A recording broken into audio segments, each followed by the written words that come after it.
Salut à toutes et à tous et bienvenue au premier chapitre de ce cours où ce que nous allons attaquer les systèmes dynamiques discrets.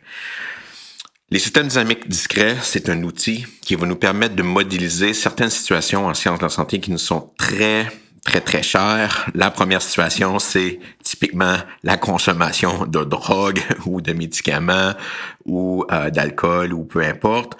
Une autre application des systèmes dynamiques discrets qui va beaucoup nous intéresser dans ce cours ici, c'est l'évolution d'une population. Donc, ça peut être une évolution d'une population bactérienne, animale, humaine, etc.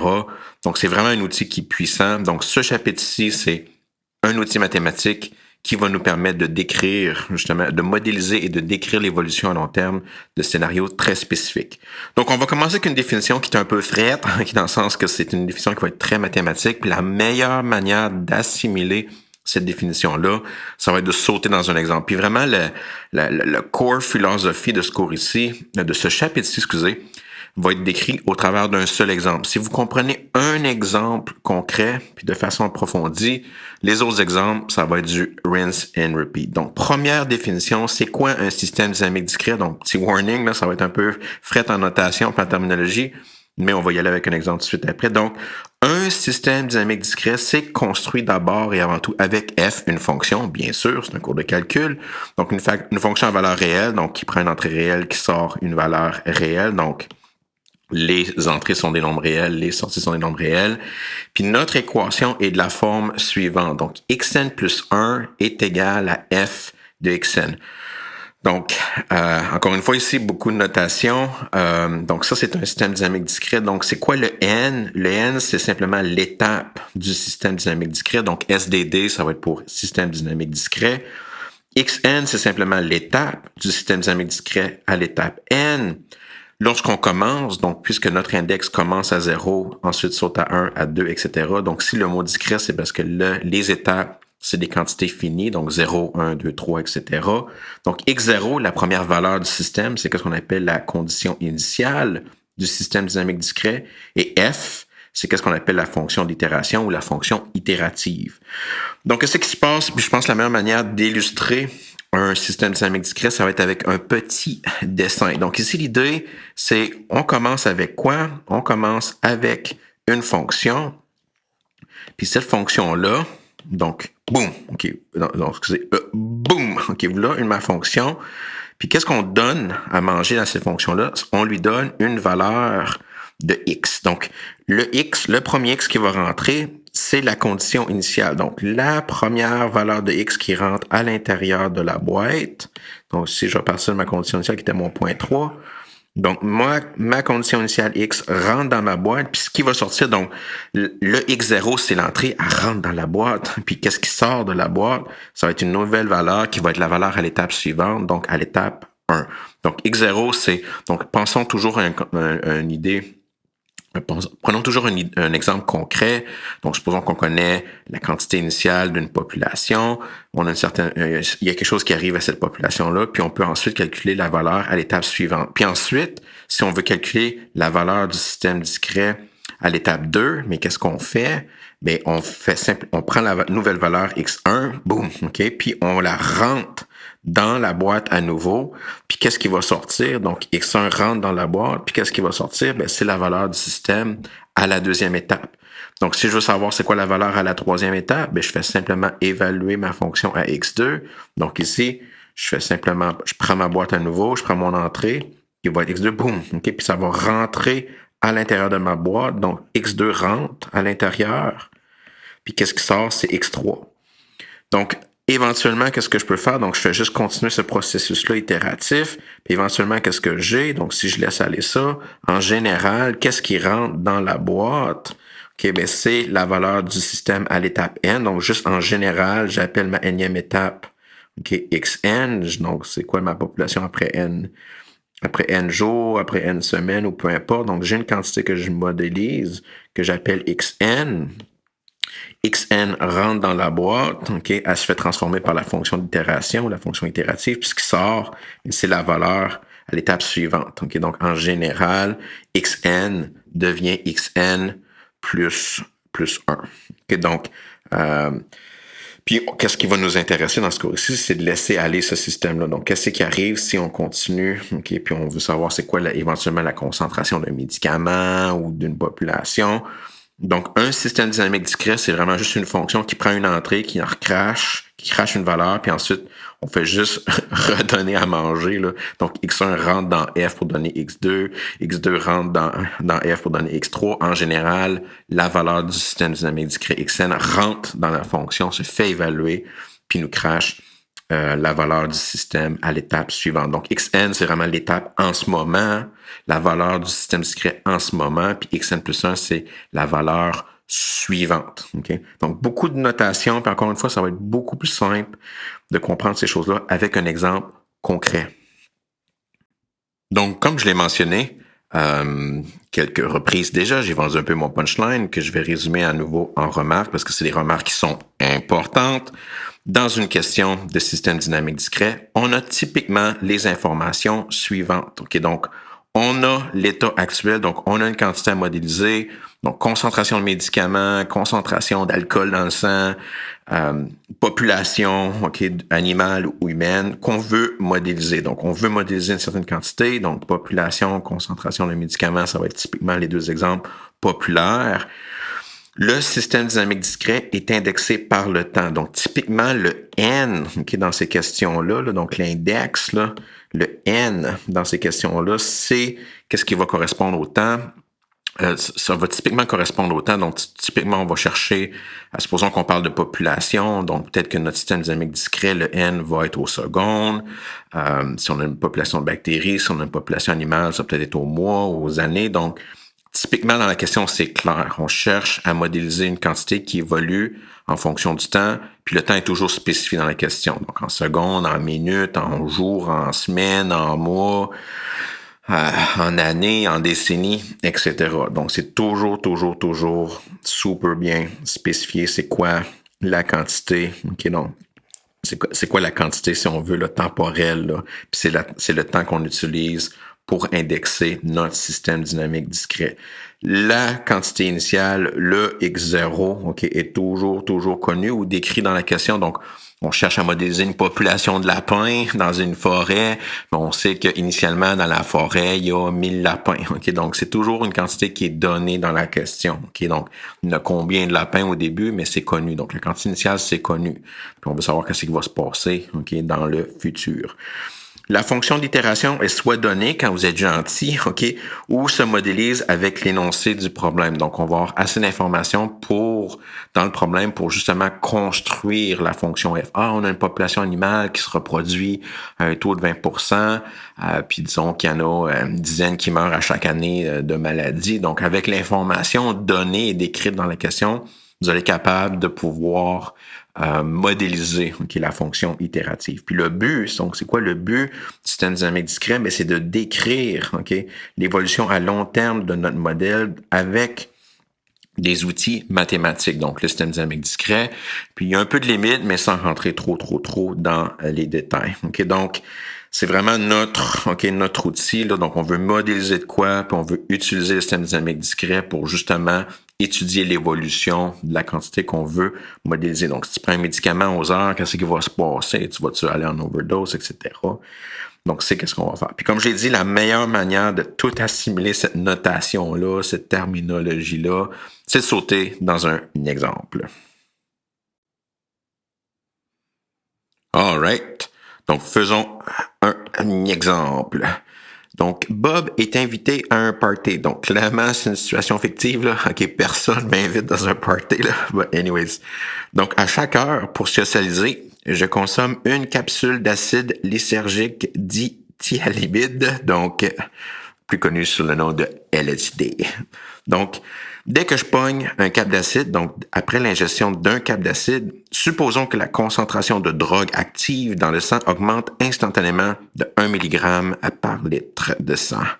De plus, supposons que 40% de la concentration est métabolisée au bout de chaque heure. Donc, peu importe comment j'ai de drogue dans mon corps, après 1 heure, 40% s'en va parce que soit je transpire, j'évacue des fluides, etc. Donc, 40% est métabolisé. Puis bien sûr, dès que j'arrive au party, donc Bob prend un cap d'acide dès qu'il arrive au party. OK, donc c'est un party, là. OK, faut pas le temps de niaiser. Okay. Soit XN, la concentration de drogue dans le sang en milligrammes par litre après N heures. Donc, la première question, c'est de modéliser XN avec un système dynamique discret.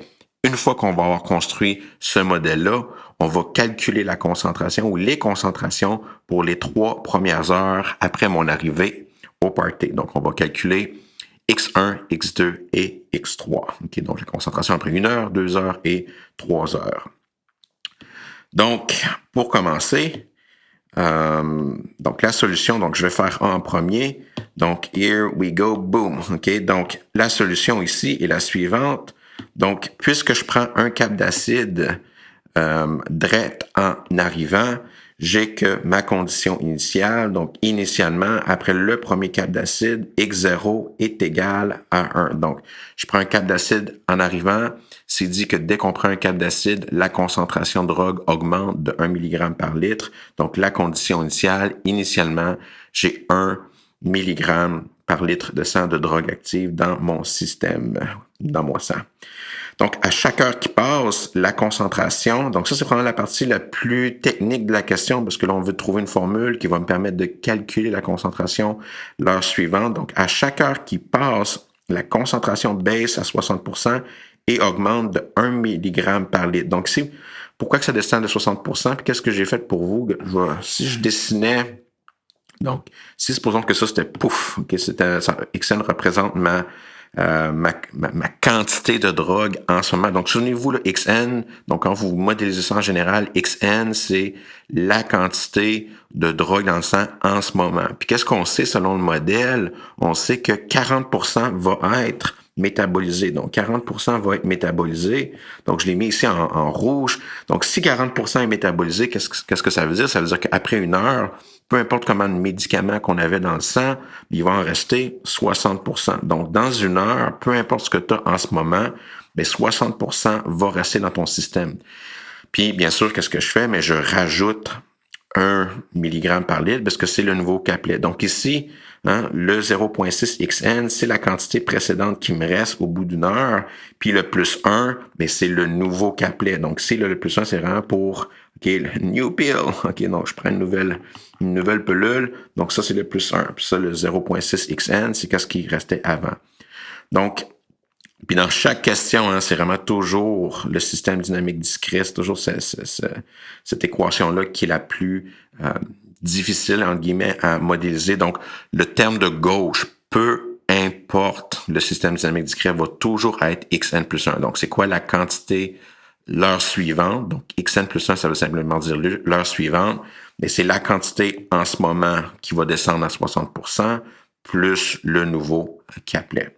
Puis une fois qu'on a la formule, on peut commencer à calculer des trucs. Donc, après 1 heure, donc X1, ben, ça va être 0,6 X0. Donc, je prends ma condition initiale, je la multiplie par 0,6 plus 1, ça va me donner 1,6. Donc, au bout d'1 heure, donc le plus 1, je vous rappelle que c'est la nouvelle pilule. Donc, après 1 heure, je vais être à 1,6 mg par litre. Ensuite, après 2 heures, donc j'ai mon 1,6 que je vais multiplier par 0,6 plus 1, qui est le nouveau caplet. Donc, après 2 heures, je vais être à 1,96.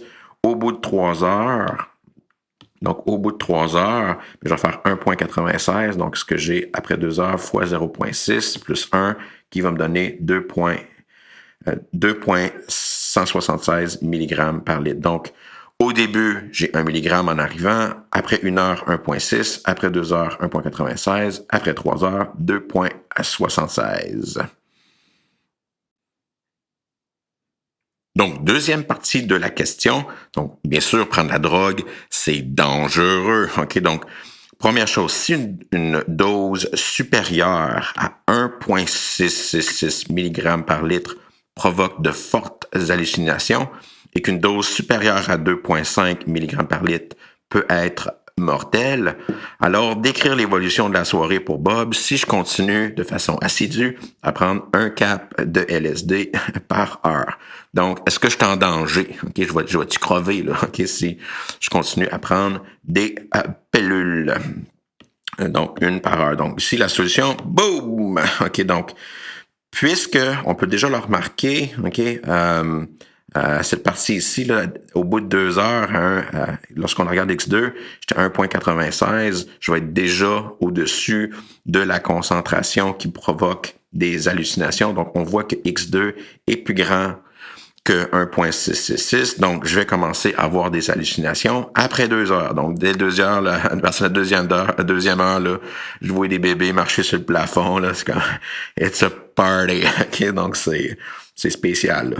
Puis ensuite, si vous continuez, donc, si on continue, donc, qu'est-ce que j'ai fait pour vous? J'ai continué à calculer, puis je vous conseille fortement de calculer ces choses-là par vous-même. Donc, si je veux calculer la concentration au bout de 4 heures, donc si je prends 2,176, donc si je prends la quantité qui est ici, si je prends 2,176 fois 0,6 plus 1, vérifiez que ça vous donne bien 2,3056. Si vous prenez cette valeur-là fois 0,6 plus 1, ça va vous donner 2,383366. Cette quantité-là fois 0,6 plus 1, 2,430016. Cette quantité-là fois 0,6 plus 1. Cette quantité-là fois 0,6 plus 1. Cette quantité-là fois 0,6 plus 1. Donc, on a nos valeurs X4, X5, X6, X7, X8, X9. Donc, c'est un gros party, là. Donc, ça continue, là, forever. Donc, je peux voir les quantités augmentent. Donc, si je regarde mon tableau de mes valeurs de mes concentrations selon mon système dynamique discret, les valeurs augmentent, mais les doses, la concentration reste en dessous du 2,5. Donc, so far, so good. OK, donc, je m'en rapproche. OK, je commence à avoir des grosses sueurs froides, là, éventuellement, mais je suis toujours en dessous. Donc, la soirée est pleine d'hallucinations, OK, mais tout est fait en sécurité. So far, donc avec ce qu'on a calculé, bien sûr. Mais quand même si on regarde les chiffres, et ces chiffres-là semblent rester en dessous de 2,5, parfois, c'est plus facile de déterminer ou de prédire le comportement en visualisant les données. Puis quoi de mieux que lorsqu'on a des données dans un tableau que les mettre dans un plan cartésien. OK, ça c'est le move classique.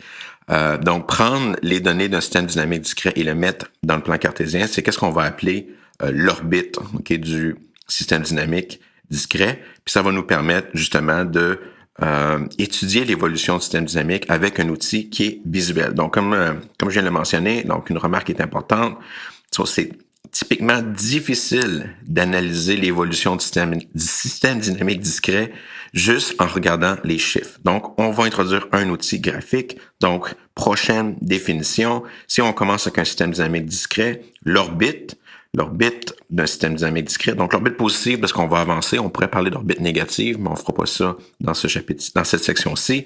C'est simplement l'ensemble des points. Donc, tu commences à X0, tu montes à X1, X2, X3, etc. Puis le graphe de l'orbite, mais c'est simplement les points sur le plan cartésien où ce que on va mettre sur le plan cartésien le point n, xn. Donc, la coordonnée x, entre guillemets, ça va être l'index n, et la coordonnée y, entre guillemets, ça va être la quantité xn. Donc, l'axe horizontal, l'abscisse va toujours être indexé par n, et l'ordonnée, l'axe vertical, va toujours être pas indexé, mais va toujours être quantifié avec notre valeur xn. Donc, dans ce cas ici, si je veux dessiner notre orbite pour notre exemple, OK, de Bob LSD, donc on a un graphe où ce que la coordonnée x, la coordonnée horizontale, c'est le temps, donc en heures après le début du party, puis l'axe vertical, c'est la concentration en milligrammes par litre. Donc, on veut simplement dessiner les points. Donc, le premier point, la condition initiale, c'est on sait qu'au début, on a donc au temps zéro, on a 1 milligramme par litre. Donc, voilà mon premier point. Mon deuxième point, on sait que, boum, OK, on a 1,6 après 1 heure. Ensuite, on a 1,96 après 2 heures. Donc, ensuite, on a 2,30 cuc après 3 heures. Donc, il faut que je regarde. Non, 2,16, excusez. 2,176. Donc, ensuite, on a 2,3. Ensuite, on a, donc, je vais mettre mon tableau de 2,38. Donc, boum, 2,38, je vais juste dessiner mes points. Ensuite, j'ai 2.43. Pouf, 2.43. Ensuite, j'ai 2.45, 2.47, puis 2.48. Donc, là, mes points. Qu'est-ce que je peux faire aussi avec ces... Une fois que j'ai mes points, là, je peux voir la shape. Là, mes données semblent augmenter, concave vers le bas, et je semble bien être asymptotique à la dose mortelle. Donc ici, qu'est-ce que je peux faire juste pour voir qu'est-ce qui se passe? Donc, on sait là que 2.5, c'est notre dose mortelle. Donc, je semble bien être en dessous. Aussi, tant qu'à être là, OK, on a notre dose fun, entre guillemets, là, la dose où est-ce qu'on commence à avoir des hallucinations. Donc, si j'aime mettre là, les informations importantes. Donc, ici, quand je suis au-dessus de cette barre ici, je suis en train de halluciner. OK, donc c'est l'orbite, c'est simplement, tu prends tes points, tu le mets dans le graphe, puis là, ça va te donner, si on veut, là, une intuition un peu plus géométrique, là. OK, qu'est-ce qui se passe avec la shape des données? Puis ça nous aide à mieux déterminer le comportement là, de notre système dynamique discret. Donc, c'est juste visualiser les données. Donc, on part du numérique à du visuel. Donc, comme je t'ai dit, là, remarque, là, ce que je fais à mon party là, semble être correct. Donc, visuellement, je suis en dessous de la dose. Après 2 heures, je suis au-dessus de la dose fun, entre guillemets. Donc, anyways, pour cette section-ci, OK, donc juste un petit rappel. OK, un système dynamique discret, c'est juste ça prend une quantité. Alors, on commence avec une quantité initiale x0. On a une fonction itérative qui va décrire l'évolution de notre système dynamique discret. Tu plugues x0 dans ta fonction, tu as x1. Tu plugues x1 dans ta fonction, tu as x2. Tu plugues ton x2 dans ta fonction, tu as x3, etc. En général, tu as ta quantité actuelle qui est xn. Tu plugues dans ta fonction, ça te donne xn plus 1.